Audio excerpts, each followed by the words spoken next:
今日講嘢比較特別少少，唔係 Hamlet，唔係 Merchant of Venice，係嗰 Shakespeare 佢自己。我唔係要講一套劇點樣探索愛情呢個 theme，我係想講莎士比亞佢自己嘅愛情史。莎士比亞呢個名大家都聽過㗎，但係其實咧，我哋識嘅咧都係 Hamlet，譬如大家 DSE 讀緊嘅 Merchant of Venice，同埋佢嘅 Sonnets，好少咧關於佢自己嘅生平咧，我哋係可以好肯定咁樣去話啊呢樣嘢係啱，而佢嘅愛情觀、佢嘅愛情史咧都係一樣。我哋今日講呢一條片，所有嘢都係 critics、literary critics 佢哋嘅 speculation，佢哋嘅推測，佢哋透過佢哋揾到嗰啲歷史資料去到推測翻。即使有好多人寫過 Shakespeare 嗰啲 biographers 寫 Shakespeare，佢嘅 biographies 係多過佢嗰啲 contemporary writers 好多嘅，但係我哋知道嘅嘢都係 speculations。咁大家睇呢條片嘅時候咧，要帶住呢個點，因為好多時咧，我會講下咧，我就會話啊，有啲人咧就唔係太同意呢一個 speculation 嘅，有啲人又點樣睇嘅。咁咧就我哋去講到 Shakespeare 同埋佢老婆嘅關係咧，咁就有好多嘢可以講。究竟佢係咪對佢老婆好好啊，定係冇咧？大概咧，今日條片咧主要會分幾個部分咧。第一個部分就係 focus Shakespeare 同埋 Anne Hathaway，Anne Shakespeare 即係佢個 official wife。第二 part 咧就會 focus Sonnets，咁咧入邊就話到俾我哋聽，揭露咗 Shakespeare 佢嘅 secret life，佢嘅 secret sexual desire。咁我哋會同大家講下最出名嘅 Mr. W.H. 同埋 Dark Lady。好慶幸啦！上一年咧，我就去咗 Stratford-upon-Avon，即係 Shakespeare 個出生地。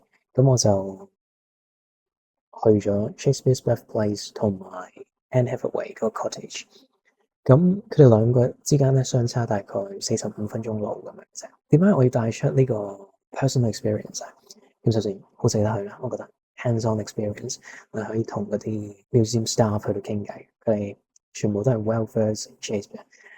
佢哋嗰種 passion 係，即使 literary teacher，佢哋都未必可以比得上我覺得。所以如果大家有興趣去嘅，可以值得去。喂，Royal Shakespeare Theatre 咧係要做1-2個月訂飛嘅，如果大家想去睇。所以係啦，大家預備下。咁點解要提及呢段路程咧？就係因為佢同 Shakespeare 仲有佢老婆 Anne Hathaway 第一次相遇咧係有少少關係嘅。點解咁講咧？因為咧 Anne Hathaway 佢住嗰位咧叫 Shuttery。OK， 你幻想 Stratford 一個鎮入邊仲有個細 part 叫做 Shuttery。咁咧佢行45分鐘咧就去到 Stratford-upon-Avon 嗰個中心區。咁個中心區有咩重要咧？就係嗰度有兩條街啦，咁係叫做 High Street 同埋 Bridge Street。咁高街同埋橋街。咁佢個交叉位咧就係 John Shakespeare 個爸爸。William Shakespeare 個爸爸叫 John Shakespeare。咁佢就會喺嗰度擺攤去到賣嘢。咁佢賣咧就係賣手套嘅，用牛皮做啊嗰啲手套。咁手套喺嗰陣時係好名貴嘅禮物嚟。你識女仔又會送手套啦，作為禮物你又會送手套嘅。咁 John Shakespeare 就大概喺嗰個位喺度買賣啦。咁係逢星期四嘅。咁星期四佢哋叫呢個做 Market Day，咁就係市集日。咁正常嗰啲鋪頭咧，咁佢哋有門市嗰啲咧都會閂晒，之後就俾嗰啲嘅類似 hawkers，類似我哋依家講嘅小販咁樣去到擺賣啦。然之後，John Shakespeare 大概喺呢個位擺賣啦。之後附近咧有 Anne Hathaway 佢嘅爸爸咧，咁就會到去 Stratford-upon-Avon 嗰個中心區嗰度買嘢嘅。因為佢爸爸 Anne Hathaway 個爸爸咧，佢係一個農夫嚟嘅，咁佢會入去鎮嗰度賣農作物啦。OK，咁依家呢度我哋就第一個 speculation，咁有可能 Anne Hathaway 入 Stratford-upon-Avon 嗰度買嘢啦，同佢爸爸一齊。然後 John Shakespeare 就同 William Shakespeare 一齊去市集買嘢。咁所以你見到嗰個邂逅就可能喺度出現啦。咁咧實質佢哋點樣即係追求大家點樣 flirt 啊？咁我哋就唔係太知，因為冇一啲嘅 historical information 可以解答到。Stephen Greenblatt 係一個 Harvard professor，咁佢主張咧另外一個觀點嘅，佢覺得 Shakespeare 同埋 Anne Hathaway 佢哋唔係細個嗰陣時就識嘅。佢嘅 speculation 咧係咁樣。首先講佢嘅 speculation之前，我哋要諗翻 Shakespeare 究竟喺18歲之前佢大概做咗啲咩。咁我哋嗰個 speculation 咧就係佢哋細個嘅時候去到遇到啊嘛，係咪？咁 Greenblatt 咧佢覺得 Shakespeare 係喺17、18歲嘅時候咧遇到 Anne Hathaway 嘅。點解咁講咧？就係因為 Greenblatt 咧覺得 Shakespeare 佢讀完書之後，佢讀完佢嘅 grammar school 之後，14、15歲之後就去咗 Lancashire 嗰度做一個 private tutor。咁然之後佢17、18歲咁就翻去 Stratford-upon-Avon，然之後就識到 Anne Hathaway，然之後就同佢結婚啦。咁 Stephen Greenblatt 佢嘅解釋咧就描述呢段婚姻咧為 short in marriage。簡單嚟講就係為咗去到掩飾 Shakespeare 佢搞大咗 Anne Hathaway 個圖，而去到整成嘅呢段婚姻。咁佢個解釋就係咁。Stephen Greenblatt 覺得佢嘅 Shakespeare 嘅婚姻咧，其實唔係太開心嘅，因為 Shakespeare 基本上係被逼婚，因為佢搞大咗人哋個圖，所以就一定要同 Anne Hathaway 結婚。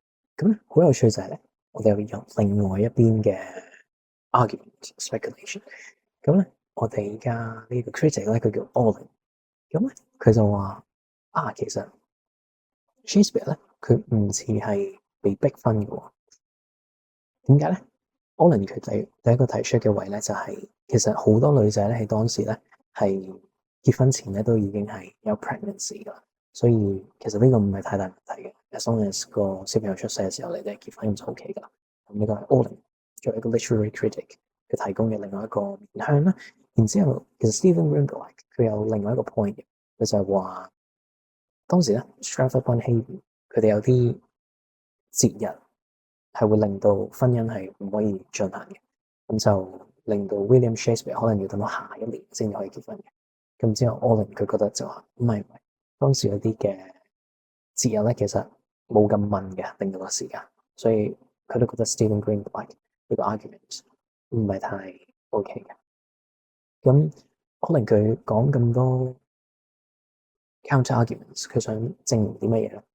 佢想講嘅咧就係其實 Shakespeare 佢想透過婚姻呢樣去到打破佢嘅學徒嗰個合約。OK， 呢度咁又要去到講翻 Shakespeare 佢做啲乜嘢先啦。OK， 佢結婚前做啲乜嘢？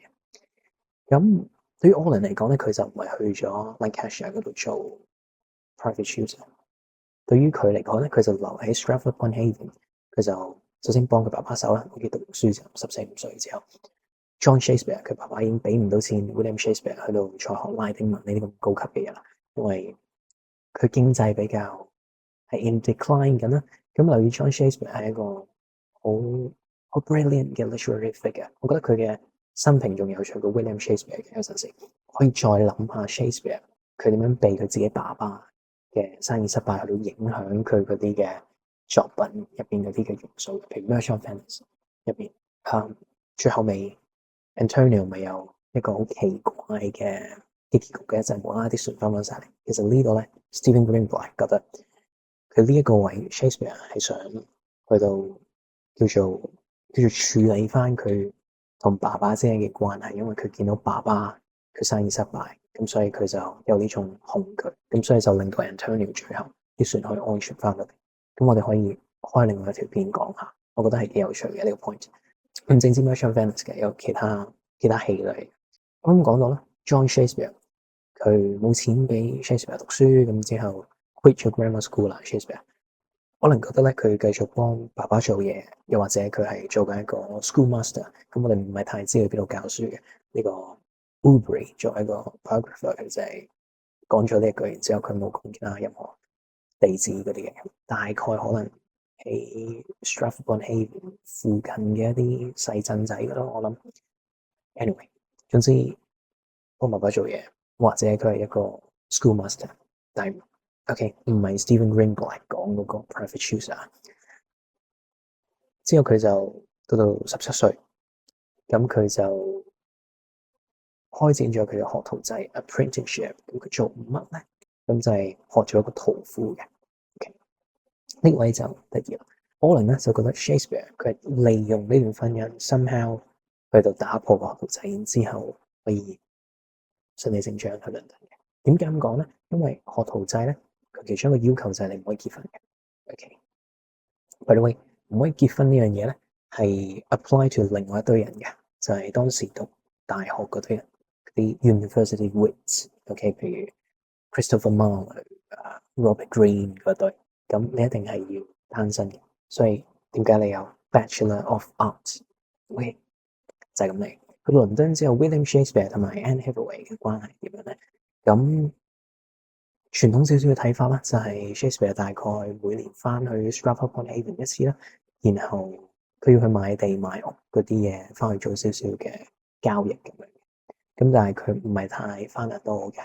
Stephen Greenblatt 咧，佢就覺得 Shakespeare 翻得去唔密咧，就係因為佢唔係太想見佢老婆，因為佢始終覺得佢哋段關係唔係太好。佢嘅 logic 係透過睇 Shakespeare 嗰啲戲入邊揾翻。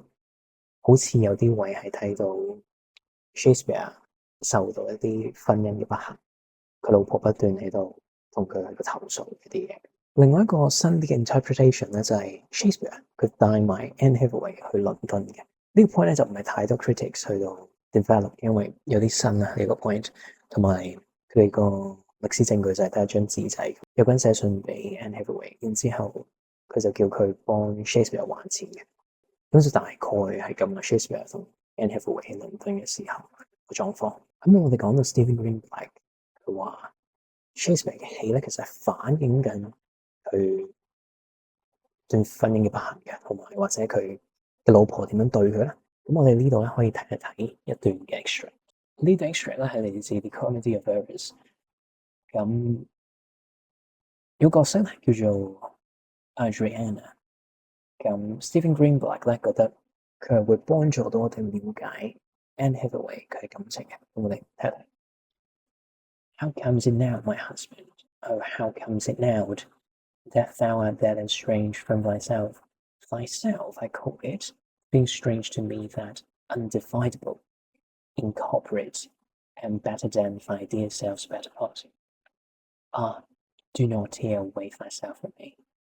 No, my love, as easy might thou fall a drop of water in the breaking gulf, and take unmingled things to drop again, without addition or diminishing, as take from me thyself, and not me too。基本上咧，呢段就係講緊 Anne Hathaway 同 Shakespeare 佢哋結咗婚啦，咁佢哋 suppose 係 indivisible incorporate，但係咧而家 Shakespeare 佢就去咗倫敦啊嘛，咪咁就 distancing himself from Anne Hathaway。咁呢段咧就會喺 Do not tear away thyself from me 嗰度睇得到嘅呢個 sentiment。咁咧 Stephen Greenblatt 就覺得 Shakespeare 喺呢度個處境就係咁樣。The situation seized Shakespeare's imagination, as if the misery of the neglected and abandoned spouse was something he knew personally and all too well。咁當然又係啦 ，Stephen Greenblatt 佢係嘗試做一個 biographical reading，去到將佢嘅作品聯繫到去佢嘅人生入邊。你唔需要咁做嘅，但係我哋去到講 Shakespeare's private life。咁我覺得咁樣做咧係 inevitable 嘅，我唔可以淨係靠 close reading 去講到嘢俾大家聽。另一個位可以話到俾我哋聽，佢哋段關係大概係點咧？就係要睇 Shakespeare 嗰個遺囑嘅。佢遺囑咧好有趣，因為佢死嘅時候寫啦，咁所以有好多更改嘅。OK， 最有趣嘅咧就係呢個係 Auden 佢提出嘅。Shakespeare 喺個遺囑入邊咧，其實佢冇寫到一啲譬如 my beloved、my dearest 呢啲字咧，去到形容 Anne Hathaway 嘅，因為其他遺囑咧喺當時個社會咧都係有呢啲字嘅。另外一個有趣位就係關於，可能你都聽過嘅，係關於 second best bet 呢一個概念。Stephen Greenblatt 覺得呢個係最強嘅 evidence，去到 real life evidence，去到話俾我哋聽 Shakespeare 唔係太中意 Anne Hathaway。因為佢嘗試死嘅時候，盡量冇諗佢喺遺囑最後嗰一行先至加話我要送俾我老婆呢張床咁樣。By the way，如果你係諗緊點解係 second best bet 唔係最好嗰張床咧，咩 second best 咧？其實個原因係咁嘅，因為 best bet 係留俾 visitors 留俾 guests 俾你嗰啲客人住嘅。OK， 要留意啦 ，Shakespeare 死嘅時候佢係住緊呢個 new place 嘅，就唔係佢長大嗰間屋。而 new place 咧係一個比較多客人會嚟嘅地方咧，有啲人甚至會嚟去到處理一啲當係一個 meeting point 咁樣嘅。有個人係要賣佢啲地、賣佢啲屋咁樣，然之後佢就約嗰個人去 Shakespeare new place 嗰個 hall 嗰度，嗰個大堂嗰度見面。咁所以係咯，你見到非常之多嘅 social events 喺嗰度會發生啦。咁所以咧 ，Best Bet 就留咗喺 new place，然後成間屋就俾咗 Shakespeare 個女 Susanna。咁 Stephen Greenblatt 覺得佢係最中意呢個女，然後 Shakespeare 好似喺 King Lear Tempest 入邊去到表達到呢種感覺。呢個係 Stephen Greenblatt 佢嘅諗法。咁當然有啲人唔覺得戲係可以反映到個作者。咁不過我覺得咁樣睇係可以話到俾我哋聽得多關於 Shakespeare 嘅內心。畢竟我哋歷史證據真係唔多嘅。好啦，咁我哋唔好好似 Stephen Greenblatt 睇嘅咁 dream 先。另外一個睇法咧就係 second best bet， 其實咧就係 Anne Hathaway 佢嘅 marital bed 嚟嘅，即係佢由細個瞓到大嗰張床咧，然之後結婚嘅時候，佢爸爸就送埋嗰張床俾 William Shakespeare。咁樣睇嘅話咧，呢一張床就係 an item of affection， 係 somehow 係同 Anne Hathaway、Shakespeare 嘅聯繫有啲關係，同埋 Anne Hathaway 同佢自己屋企嗰種關係嗰啲回憶有關嘅。咁所以呢張床就唔係就係普通一張床，雖然床係都比較有價值、比較值錢嘅當時，但係佢就係 more than 錢啊呢樣嘢。仲有 Bill Bryson 咧發現 Shakespeare 咧定期咧都會寄錢翻去 Stratford 嘅，咁所以呢一個位我哋可以睇到 Shakespeare 唔係太憎 Anne Hathaway 嘅，至少佢有 a sense of duty 要養家啦。如果我哋唔係太 define 得到究竟呢個係愛定恨嘅話，咁我哋用一個比較樂觀啲少少嘅態度去到睇 Shakespeare 同埋 Anne Hathaway 呢段嘅婚姻啦。咁咧好有趣嘅就係 Shakespeare 本身，我哋 suppose 成個 collection 應該係寫俾兩個人嘅啫 ，Mr. W.H. 即係 Fair Youth 同埋 Dark Lady。但係咧好有趣地就係 Sonnet 140首咧，中間有一個 pun， 然之後咧呢個 pun 可能係話俾我哋聽，其實呢首詩係寫俾 Anne Hathaway， 即係 Shakespeare 嘅老婆。佢嗰度咧就係話 I hate from hate away she threw and save my life saying not you。但係佢首詩咧，就算 Hathaway 就係嗰個 pun 咧 ，hate away。首詩咧大概就係話嗰個 addressee possibly 係 Anne Hathaway，somehow 係嬲緊 Shakespeare 嘅。咁 Shakespeare 好驚佢嬲啦，好驚佢唔開心啦。之後後尾 Anne Hathaway 佢就話咧 I hate not you， 咁就令到 Shakespeare 非常之放心啦。呢首詩咧應該係 Shakespeare 溝緊 Anne Hathaway 嗰陣時寫嘅，係啦。咁留意一陣，我哋會講多少 sonnets， 同埋我準備會整一系列關於 sonnets 嘅片啦。咁要留意嘅就係嗰個時間線咧，係唔係太容易理解嘅，或者基本上你唔係太可以好肯定咁樣 pinpoint 得到個 timeline。咁樣講好少少，因為嗰個次序咧唔係 Shakespeare 自己排嘅，嗰個次序係嗰個 editor 排嘅 ，TT 嗰個 editor 排嘅。一陣我哋去講嗰個 sonnet 嘅 dedication， 我哋會再講少少嗰個位。大概呢一段就係關於 Shakespeare 同 Anne Hathaway 嘅婚姻可以講嘅。之後咧，我哋可以思考一下 Shakespeare 嘅 secret lovers。進入呢一 part 之前，我需要講嘅就係我哋會講到好多唔同嘅 possible candidates， 有幾個咧我係覺得比較 convincing 嘅，但我都會講埋其他佢哋嘅 possible candidates， 就係咁。有啲人覺得嗰啲比較 convincing 嘅啲154首詩，佢 dedicate 俾一個人嘅，嗰個人咧就叫做 Mr. W.H。咁我哋可以睇一睇嗰段 dedication，which is 就係 supposedly 你打開嘅第一頁。To the only begetter of this ensuing sonnets, Mr. W.H. All happiness and that eternity promised by our ever-living poet, Mr. W.H. 有機會咧，其實係 refer 緊兩個人嘅。第一個 Earl of Southampton，咁就我哋叫佢 Southampton 啦。第二個咧就係 Earl of Pembroke，呢就我哋叫佢 Pembroke。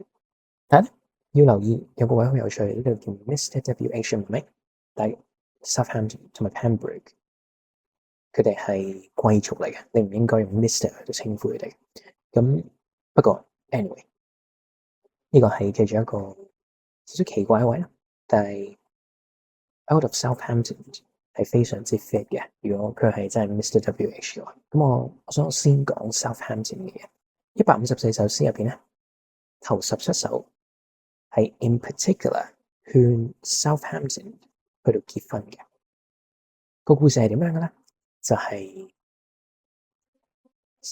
Southampton 佢好中意 theatre，所以 Out of Southampton 佢爸爸死咗，咁佢有個新監護人叫做 Lord Burghley。有趣啦 ，Lord Burghley 想 Southampton 同佢自己個孫女結婚，但 Southampton 佢唔想結婚，咁所以咧，咁 Burghley 佢就諗下辦法啦，咁就諗到咧叫 Shakespeare 寫17首詩去到勸 Out of Southampton 去到結婚，咁呢個就係點解我哋有頭17首詩啦。後面咧 Shakespeare 寫咗另外一首詩叫做 Venus and Adonis， 佢講嘅其實同頭17首嘅 sonnets 嚟講嘅差唔多，都係勸 Out of Southampton 去結婚嘅 sonnets， 仲有 Venus and Adonis 呢兩樣嘢咧，都係 dedicate to Out of Southampton 嘅，但係個 intention 有少少唔同嘅。頭17首 sonnets 就係好 obviously 去到勸 Southampton 結婚，因為 Burghley 叫佢咁做，然之後 Shakespeare 收咗錢嘅。OK， 咁佢點解要接呢樣嘢咧？咁第一佢中意寫詩啦，咁好係有機會啦。第二就係當時嘅劇院咧係閂晒嘅，因為有啲病，有啲流行病咁樣之後又閂咗。後面 Venus and Adonis 咧就係比較另外一個情況嘅。咁 Shakespeare 係寫呢首詩去到嘗試叫 Out of Southampton 去到成為佢嘅 patron。咁呢個位可能算係一個 inside joke，因為之前 Shakespeare 寫嘅 sonnets 去到勸 Southampton 結婚，咁所以可能 Venus and Adonis somehow 係玩緊個17首 sonnets 嘅咁概念。第二個候選人咧，啱啱講就係 Out of Pembroke， 佢點解可能係呢個 candidate 咧？就係因為 First Folio 即係 Shakespeare 第一本關於佢嘅戲書啊，就係由 Pembroke 去到俾錢去到整嘅，然之後 First Folio 都係有個 dedication 係寫俾 Pembroke 嘅 dedication， 就係講話要多謝翻某啲人咁樣出錢或者任何嘢，或者某個人 inspire 你，咁你就要寫個 dedication 嘅，呢個係個文學傳統喺當時，所以我覺得 Out of Southampton 佢嘅 connection 係比較大嘅。之後啦，頭17首詩啦，係咪？咁就我哋叫做 procreation sonnets， 係專門講生育嘅。入邊有叫 fair youth， 即係 Out of Southampton， 唔好成日自慰啦，咁你出去識女仔啦，咁樣啲女仔會好中意你嘅。好有趣，我到時會整一個系列關於 sonnets， 我覺得係非常之值得閱讀，而且唔係太難嘅，即係如果有人介住你睇嘅話。之後咧 sonnets 18到126咧，就係關於 Shakespeare 同埋 Out of Southampton 嘅關係啦，或者 Pembroke 嘅關係啦。然之後後面嗰啲詩咧就係寫俾一個人叫 Dark Lady。Dark Lady 就有少少複雜嘅呢個關係。咁我哋有一個三角關係喺度 ，Shakespeare、Out of Southampton 或者 Fair Youth。我哋先講 Fair Youth 啦，因為如果 Fair Youth 係 Pembroke 嘅話咧，咁 Dark Lady 又會係另外一個人嚟嘅。如果佢係 Southampton，咁 Dark Lady 又會係另外一個人。咁所以比較複雜少少，我哋先用個概念字 Fair Youth 同埋 Dark Lady。頭嗰2/3嘅詩啦，我哋就知道 Shakespeare 同 Fair Youth 段關係大概係又愛又恨啦。咁 Shakespeare 又俾人冷漠啊，然之後 Fair Youth 有時又喺度挑逗下 Shakespeare 咁樣。然之後後尾1/3嘅詩咧就有 Dark Lady 出現。咁我哋呢度知道咧 Shakespeare 係中意 Dark Lady 嘅，係佢嘅 mistress。但係咧同時間 Out of Southampton 或者 Fair Youth、okay，就中意 mistress 嘅都。咁然後有一首詩咧就係特別講 Dark Lady 點樣嘗試去到引誘 Fair Youth，然之後去到破壞 Shakespeare 同埋 Fair Youth 佢哋段關係嘅，非常有趣。有首詩咧甚至係暗示 Dark Lady 好似俾咗一啲性傳染嘅疾病俾 Shakespeare 嘅。啱啱講到關於誘惑引誘 Fair Youth 嗰一段咧，咁我哋可以睇一睇呢一段嘅 sonnet。Two lovers I have of comfort and despair, and like two spirits do suggest me still.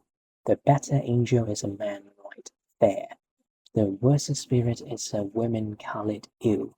To win me soon to hell, my female evil tempteth my better angel from my side, and would corrupt my saint to be a devil, wooing his purity without pride. Okay, right fair. 嗰個 man 好明顯 refer 緊 fair。Dark lady 就係 a women colored ill，colored ill 就係 refer 緊 dark， 但係 dark lady 唔係太黑嘅。Tempted my better angel from my side，better angel 就係 fair youth 啦，呢度 tempting 誘惑嘅 fair youth。好啦，咁而家就講下一啲 possible candidates for dark lady。如果 Mr. W.H. fair youth 係 Earl of Southampton，咁樣咧 Dark Lady 就會係 Elizabeth Vernon。留意咧 Pembroke 同埋 Southampton 佢哋嘅私生活係好似嘅，90% 相似嘅，所以點解佢哋兩個都係 possible candidates？ Out of Southampton 佢有一個 mistress， 佢甚至係同佢結咗婚 secretly 咁樣結咗婚，然之後令到 Queen Elizabeth 非常之嬲嘅。咁佢就同 Elizabeth Vernon 去結咗婚。點解呢個女仔咁特別咧？就係因為佢服侍緊 Queen Elizabeth 嘅，佢嘅位置咧就叫做 a maid of honour。咁有啲咩你要 expect 佢有嘅咧？就係 absolute chastity， 就係你唔可以結婚嘅，你唔可以有性嘅。Queen Elizabeth 非常之嬲，嘗試抌 Out of Southampton 去坐監。咁咧之後 Out of Southampton 咧佢就走咗去巴黎嘅。咁所以 Elizabeth Vernon 坐監咧係坐多佢2-3個月嘅。Out of Southampton 就係坐咗1個月監嘅啫。我哋其實唔係太揾到 Shakespeare 真係 in real life 同 Elizabeth Vernon 係有啲關係嘅。不過我哋就透過呢個 speculation 咁樣嘅邏輯去到揾翻 Shakespeare 嘅真實歷史出嚟。咁當然啦 Shakespeare 非常神秘，即使佢嘅 achievement 好大，但係我哋都知好少，咁一定要記住呢樣嘢。另外一個 possible candidate 叫做 Mary Fitton。如果 Mr. W.H. Fair Youth 係 Pembroke 嘅話，咁 Dark Lady 就會係 Fitton 呢個女人啦。呢個女人有咩特別咧？佢又係 a maid of honour， 又係服侍 Queen Elizabeth。可能咧 Elizabeth Vernon 同 Fitton 佢哋係大家之間識嘅，我唔知。但係佢嗰個 similarity 係似得好奇怪嘅。Anyway， Pembroke 咁佢就冇同 Fitton 結婚嘅，佢就唔似 Southampton 咁樣同 Elizabeth Vernon 結婚。Pembroke 就純粹搞大咗 Fitton 個肚，然之後就完啦嗰件事，冇再結婚之類。Queen Elizabeth 非常嬲啦，咁就抌咗 Pembroke 入監獄啦。然之後咧 Mary Fitton 佢都冇再停，佢就同另外一個男人就發生關係，叫 Sir Richard Leveson， 生咗2個 legitimate children。咁佢就幫 Pembroke 生咗1個啫。Fitton 佢可能係 Dark Lady， 除咗我哋假設緊 Mr. W.H. 係 Pembroke 啦，咁可能佢同 Fair Youth 真係有關係嘅。呢樣嘢喺 Sonnets 入邊不斷出現嘅，就係話 Dark Lady 係比較開放少少嘅對於性方面，然之後佢係好 exotic，佢係接近係 Shakespearean Cleopatra 嗰種感覺嘅。咁咧去到第三個 candidate 關於 Dark Lady，咁呢個 speculation 咧就係基本上唔係太關 fair use 事㗎，呢個係關一個 editor 事嘅。咁但係嗰個 editor 咧就唔係我哋喺 dedication 睇個 TT。Forbes 事嘅，咁同 Forbes 係冇關係嘅，反而係關於佢嘅 co-editor，咁個 co-editor 咧叫做 Mr. Florio，咁咧呢個都係咧比較偏門少少嘅猜測，但係我覺得都站得住陣腳，咁所以就分享埋個重點咧就係其實 Sonnets 咧原本嗰個出版嘅時候嗰個 edition 咧，佢後面係多一首詩嘅，除咗154首詩之外咧，佢 plus 多一首詩嘅。咁佢嗰首詩咧叫做 A Lover's Complaint，入邊嗰啲 diction 用字咧係唔似 Shakespeare 寫嘅，咁所以啲人就覺得哦應該唔係 Shakespeare 寫，應該係啲人加落去嘅啫。咁個人係邊個咧？咁就 Mr. Florio 就係有可能係我哋依家講緊呢個 Dark Lady 嘅老公。OK，咁點解 Mr. Florio 佢要咁做咧？就係因為佢想攻擊 Shakespeare，因為 Shakespeare 咧佢就勾引佢老婆，即係勾引 Mr. Florio 嘅老婆。但係我哋其實唔係太知道老婆嘅身世嘅。Anyway，呢個係第三個 interpretation。咁 Mr. Florio 點解可以透過一首詩攻擊 Shakespeare 咧？就因為 A Lover's Complaint 咧就係講一個女人嘅視角嘅，咁佢就俾一個男人去勾引，咁個 supposedly 個男人就係 William Shakespeare。咁 Mr. Florio 就講到 Shakespeare 好勁嘅，佢可以勾引一個修女添。最後一首詩嘅特別之處 A Lover's Complaint。咁我哋 go through 晒三個 possible candidates 關於 Dark Lady， 我哋始終其實達到唔到一個 conclusion， 又或者對於如果我哋淨係講事實嚟講，係達唔到一個 conclusion。但係對於我嚟講，其實我覺得 Mr. W.H 就係 Southampton，咁所以 Dark Lady 應該就係 Elizabeth Vernon。但係始終我哋有個 missing gap 就係我唔知 Shakespeare 係咪真係俾 Elizabeth Vernon 係 sexually aroused 到嘅，okay？ 或者佢哋之間有啲 sexual attachment。咁係啦，呢個 ambiguity 就可能冇人會 get up 得到㗎啦，全部都係 speculations， 透過幻想去到重塑翻歷史出嚟。我想用一個 quote 去到完 Dark Lady 個 More intellectual and emotional energy expended in vain on sonnets of Shakespeare and on any other literary work in the world, said W.H. Auden。咁 W.H. Auden 佢自己出咗本書係關於 Shakespeare 嘅，咁大家有興趣可以睇下。我覺得係啦，呢個就係事實。我哋知唔到完整嘅歷史，我哋知嘅就係碎片，然之後嘗試砌一個 picture 出嚟。呢個就係 Shakespeare 咁 fascinating 嘅原因啦。嚟緊咧，我會整一系列關於 Shakespeare Sonnets 嘅 video essays，咁大家有興趣就可以留意下。如果大家有啲咩概念或者有啲咩書想我哋一齊討論嘅話，都可以 DM、email 留言話俾我聽，咁我都會盡量去到準備之後拍條片咁樣去到同大家講。咁我哋下次見啦。